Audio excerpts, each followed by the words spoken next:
This is a Hot Pie Media original. This podcast is sponsored by BetterHelp.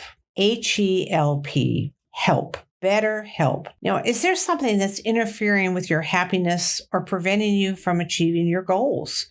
Everybody who listens to Stop Self-Sabotage has something that they want for themselves that they are not getting because they feel that they're frustrated or they wouldn't be listening. They want more. And personally, when I first became a therapist, I went into therapy because I was so hurt in an emotional relationship and I wanted to repair that. And BetterHelp is a place that you can do just that for yourself. BetterHelp will assess your needs and match you with your own licensed professional therapist. You start communicating in under 48 hours. It's not a crisis line. It's not self-help. It's a professional therapy done securely online. There's a broad range of expertise available, which may not be locally available in many areas. The service is available for clients worldwide.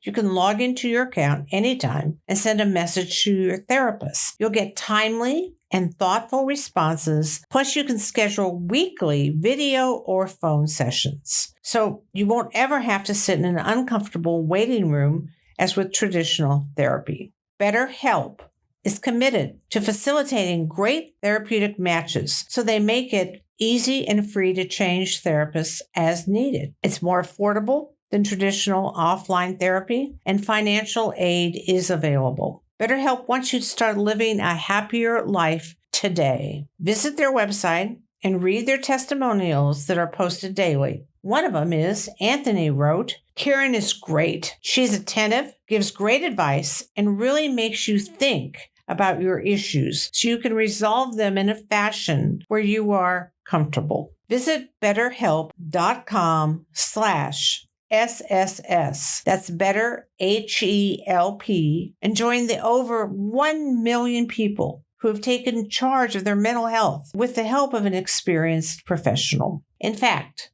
so many people have been using BetterHelp, they are now recruiting additional therapists in all 50 states. We have a special offer for you. For Stop Self-Sabotage listeners, you get 10% off your first month at betterhelp.com/SSS. As a therapist myself, I can't recommend them more sincerely.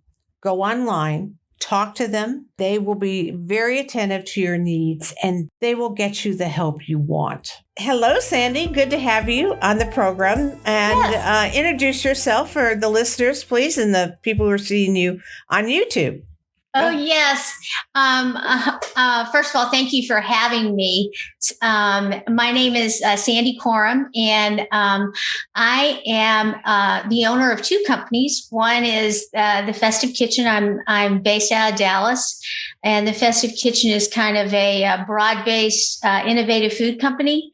We're not only a caterer, but we also have two and going to be three food shops. Also, we're a manufacturer of food, so we're available statewide in Texas at some gourmet food shops.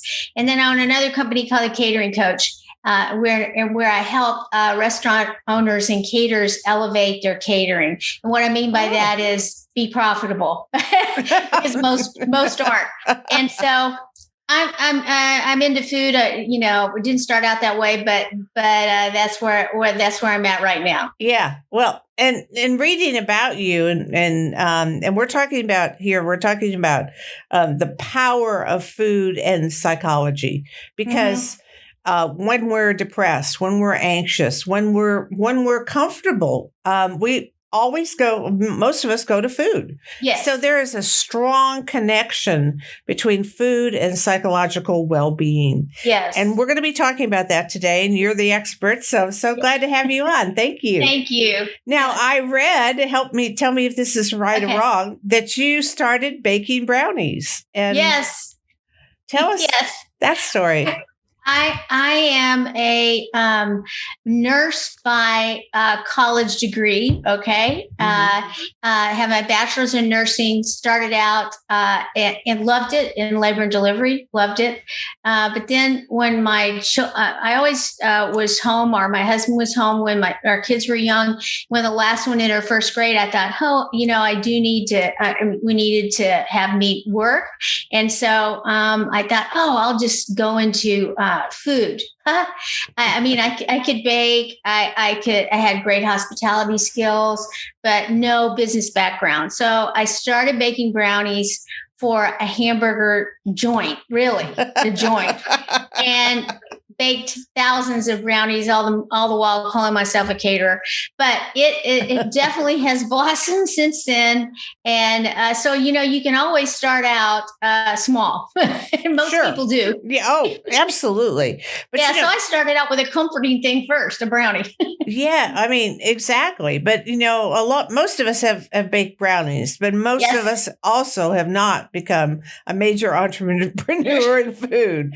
So there was an arc there. And I love your website where you have the countdown to how many cookie doughs you made, cookie balls you made. Yes. Yes. We're up to almost 10 million. My God. So, that's, and the funny thing about that was I could never make a great chocolate chip cookie. So somehow I must have mastered that one. So, but cookie dough balls are one of our things that we are most known for here in Texas. In fact, we're the cookie dough capital of Texas. I love that. So trademarks go a long way. So, anyway, so we're known for our cookie dough balls, and that's one of the things we wholesale, but to Central Market, which is in all over HEB, division of HEB here in Texas. Right. And anywhere else other than Texas? No, we have e-commerce, so we can ship nationally anywhere. But we don't have a presence as far as a brick and mortar, or of course we have catered across state lines, but no, we don't, except for e-commerce, which is great. Yeah, of course. Mm-hmm. I was just thinking about, I have a kiddo, grandson in college. I was thinking, boy, he'd like a few cookies, I'm sure. Yes. So that's where a lot of times we ship like that. Yeah. A lot of people want them to have a taste of home. Sure. Of course. Yeah, okay. So let's talk about the psychology. And you and I were talking before, and you were talking about guilt, the guilt of women for not providing food for their family. Let's talk about that. Working women, I'm assuming, women who are overwhelmed, who, frankly, maybe in certain days can't do both. They just can't do it. No. They feel, like you said, overwhelmed. Time is, it's a trite saying, but it's true, that time is one of our most valuable assets that we have. Yes. And, so if you're a working mom and that includes a mom at home that's got 3 little kids that are under the age of whatever, you don't, between going to ball games and taking the kids to wherever they need to be, you don't have a lot of time. And so they feel the average woman feels guilty about that, in the fact that they would like to be able to provide for their family, if they love to cook, something that's homemade, something that's real, something that's whole food. But a lot of times they don't have the time to do it. So therefore they feel guilty about it, you know? Yes. And so it's like, and more about the psychology than I do, but they have to feel that need in some ways. Comfort food is okay, let's backtrack. We just came through the pandemic, and what are they calling it? The pandemic 15, because people gained weight because they were home and because they were seeking comfort. So it's all wrapped up in the same thing, giving the kids the food, all of that stress things make you, reach out to food, So that's where I'm coming from on that. Yeah. Well, and you just took my next question. Well sorry. done. The pandemic 15. And what do you think that we are searching for with food? Well, I don't know. I should know, but I don't, Just I can guess. Hunch. Yeah. No. What about, what carbs make you, feel more comfortable? They do make you feel more full, etc.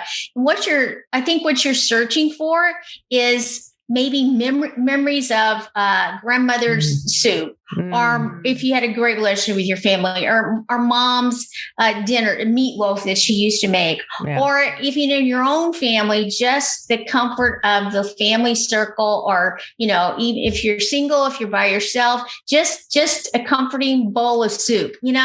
I don't know why it brings comfort, but it just does. Food does. It does. Absolutely. Well, I think it satisfies a need. I mean, you have to eat. Yes. And to eat good, wholesome food like you're preparing at the Festive Kitchen, and can ship anywhere, as you said, through e-commerce. I think that is, a great gift to people during this time, because it's, a lot of people don't want to go to the grocery store. They're afraid to get out, or they just don't want to take the risk. And so to have something that gives them an inner sense of well-being. Yes. That's what it is. That's what you're doing. You're creating well-being for people everywhere. And, I'm just sitting here thinking of your chocolate cookie. Chocolate chip cookie. Well, you know what I thought of when you said that? When you get sick, what's the thing you always think about? Oh, I wish I had a hot bowl of soup. Oh, exactly. Even if it's broth. Exactly. Yeah. Soup and a little toast and maybe a chocolate chip cookie if you're feeling better, Nothing's warmer than having the smell of that. It's also related to the smell. Right. Well, that's exactly right. And psychologically, they've done all kinds of studies that smell and your memory of smell can take you immediately back into a situation. Yes. So you can walk into I happen to love cinnamon. And I think it's because my grandmother lived with us and she was a baker. She got up every morning and made cinnamon rolls. Oh, geez. That's tedious. Oh, well. Yeah, I didn't think about that. Lovely, though. Lovely. But I woke up when I was a kid with this beautiful smell of cinnamon in the house. And so for me, that is a touchstone, and we all have it. And I think that's wonderful. And we need to be cozy and comfortable with that. I mean, the question, of course, is how much we're going to be putting in, and having some regulation about that. Yes. So let's go back to feeling guilty about not having a home cooked meal. And so how's that manifested? How do you see that with you see that with people that come to shop with us. It's not in the people that are having, catered events. Of course, catered events are not where they were. Right. And they're smaller. But one little thing, and I'll go back to that, is that even when people have catered events, what do they want? Most of the time, they want some comfort food on that menu, even if it's a mini. Isn't that interesting? Yes. They don't want, a lot of, you can have a big, high-end, high-profile party or event, and they may want something that, I wonder what that is. But then they also want the mini grilled cheese. So it goes back to all of that. So how does it manifest itself? Well, we see that in our food shops with women and the way that they shop. And you're like, well, what do you mean by that? How do they shop? Because what they want is the real food. They want the pimento cheese. They want the chicken salad.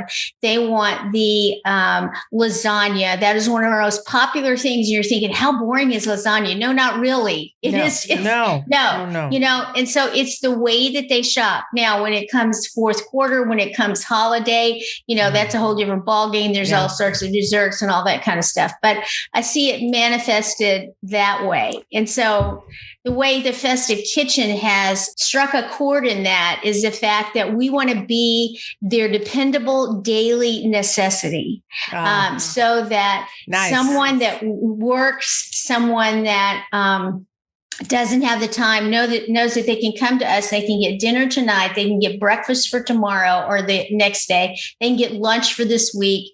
And so it's something that we're dependable for them. Okay. So it's their dependable daily necessity, which is how we've answered that call, so to speak.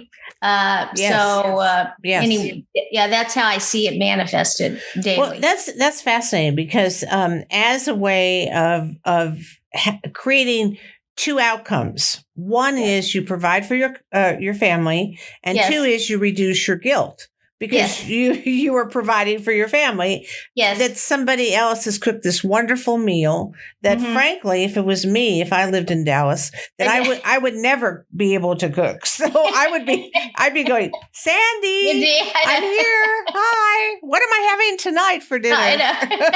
Well, we have a sign that's in our stores. It's a plexiglass sign. It says "Never cook again." But yes, so you would be one of those. I would. But even someone like you, and even if you don't like to cook, a lot of people do like to, but they, like we said again, they don't have the time.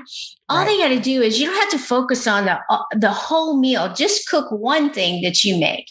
Does that make sense? And even if you have to purchase the rest, although some people may not be able to afford that, but at least meet your guilt need, if that makes sense. Of, okay, I did make the lasagna for dinner. Yeah, I got a salad package, whatever, and it kind of relieves that, if that makes sense. Yes. I remember when I was kind of dating my husband, and I, what is the old saying? The way to a man's heart is through his stomach, right? Yes. And I remember hiring some lady chef, a lady, to come in and teach me how to make rack of lamb, and then I bought this beautiful bottle of wine, and he to this day still says I deceived him. But I did tell him, one time, that was it. Yeah. And I did tell him I didn't do it. So there was a disclaimer, but that I was learning, Yes. I just forgot to keep learning. Yes. Anyway. Yes.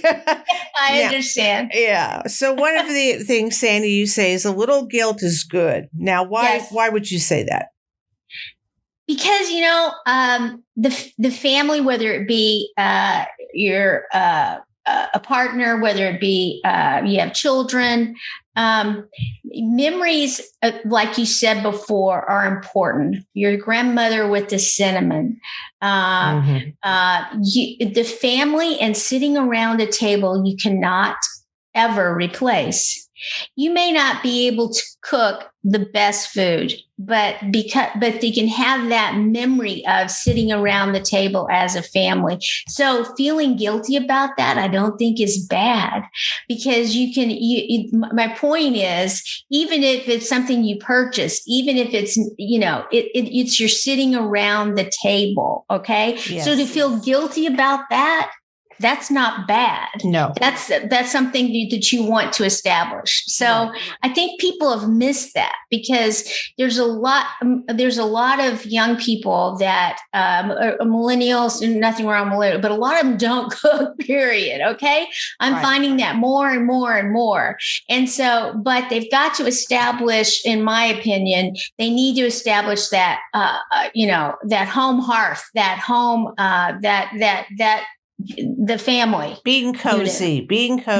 And one of the title of this podcast is Eat, Drink, and Be Cozy. Because coziness is comfort, right? And I think certainly during this time of upset on lots of levels, we want to have our home as a psychological sanctuary, and part of that has got to be good food. Yes. I mean, it can be junk food. And I guess a lot of people have been doing that because of the, pandemic 15, as we talked about.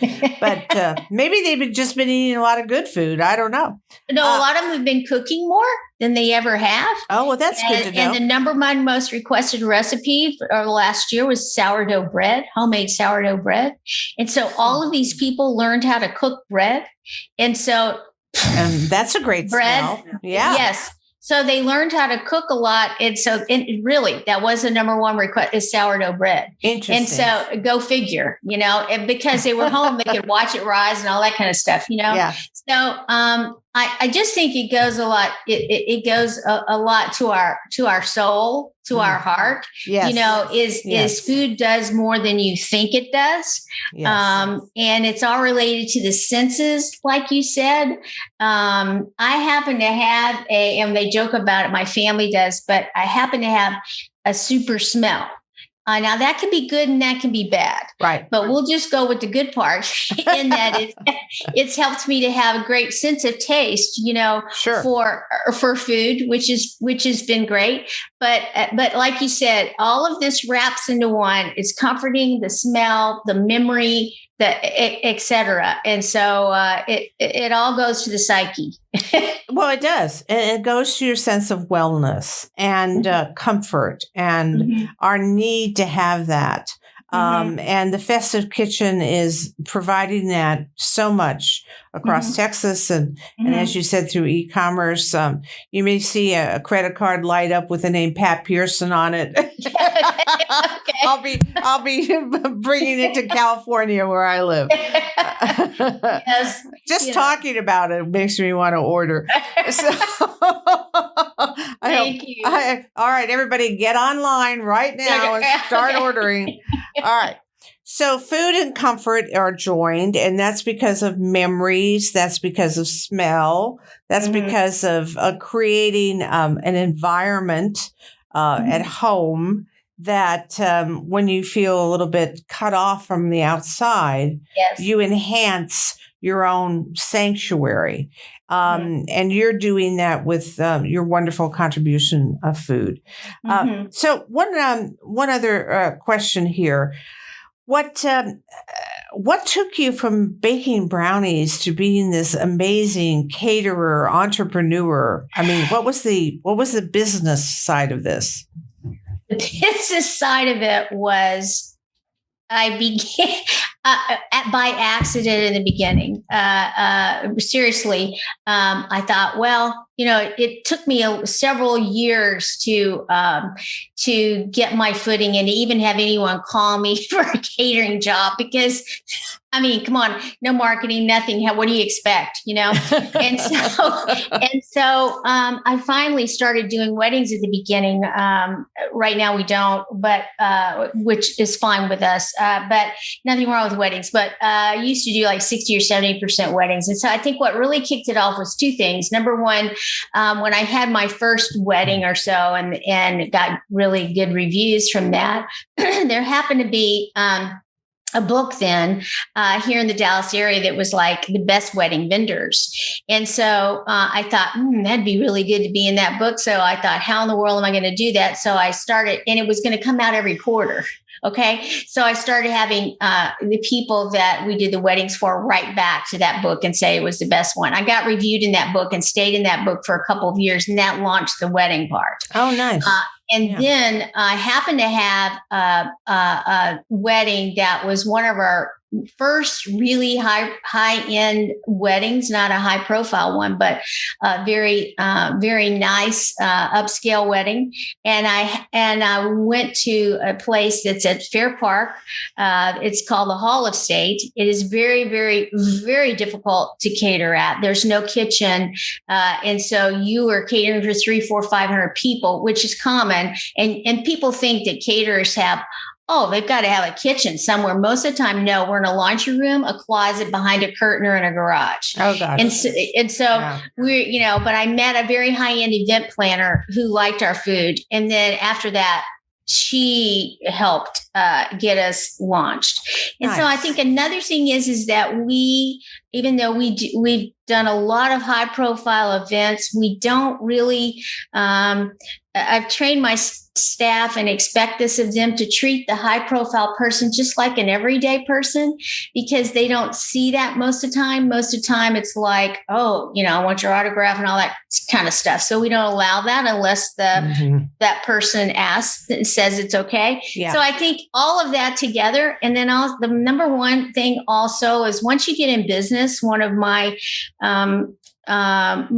personal, not a motto, that wouldn't be it. My personal characteristics would be to always have character beyond what anyone would expect.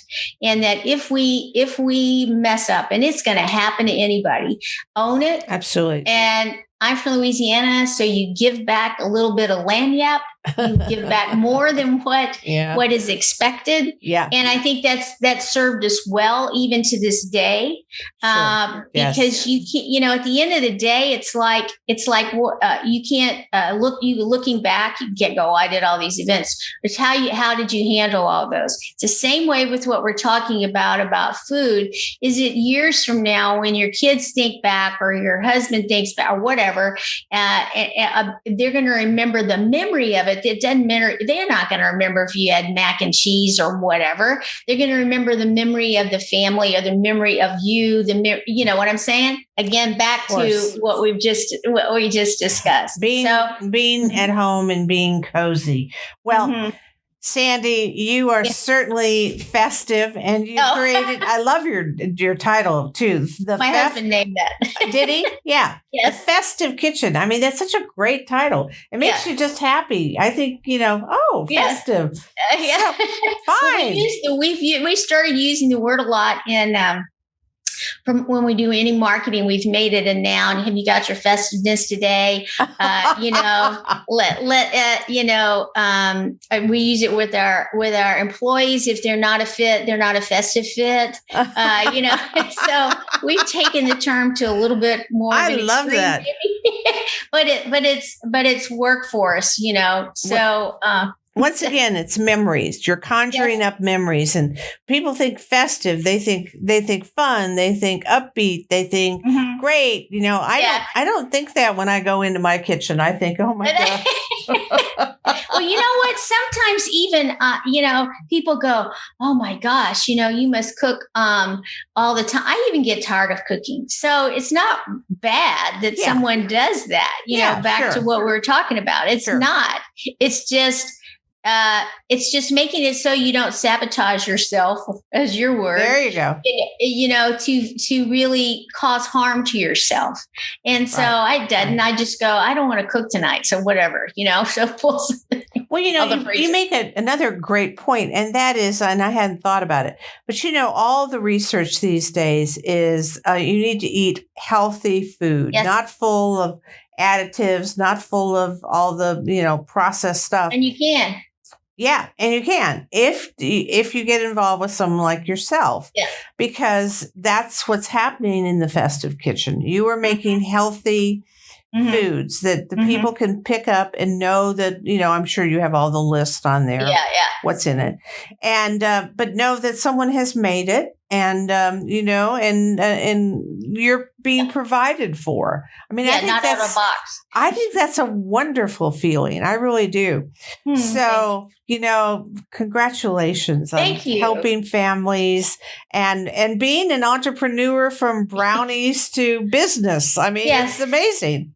Yeah. Who would have thought, I always say, and it wasn't an easy road. Everybody has that. No, it never is. And so that's how with the catering coach, that's how I help other people go, you know what, I've been down that road, and, I wasn't running the business the way it should have been run, and then if you're in there for just a mission statement and just, to donate, that's fine. But most business owners aren't. Right. Yeah. They do like to pay their bills. Yeah. Well, I know. We have been so lucky to have you on today, Sandy. Thank you so much for talking about food and comfort and coziness and eating healthy and providing all of us, all the women in Texas and other places as well, with the option of having healthy well-cooked meals. I appreciate it. Welcome. And so tell us how we can get hold of you for e-commerce or anything else. Yeah. Well, for e-commerce, it's shop.festivekitchen.com. That's easy. And if you can't remember that, just go to festivekitchen.com. And there's some links there. One of it says ship anywhere. And then the other, if you're in Dallas, then there's all sorts of information for you on catering and shopping online or at our food shops. But it's shop.festivekitchen.com. Thank you. Love that. Thank you, Sandy. Such a pleasure. Thanks for listening. You can find more episodes and all of our other Hot Pie Media originals baked fresh daily at our home online at hotpiemedia.com, the Hot Pie Media YouTube channel, or wherever you listen to podcasts.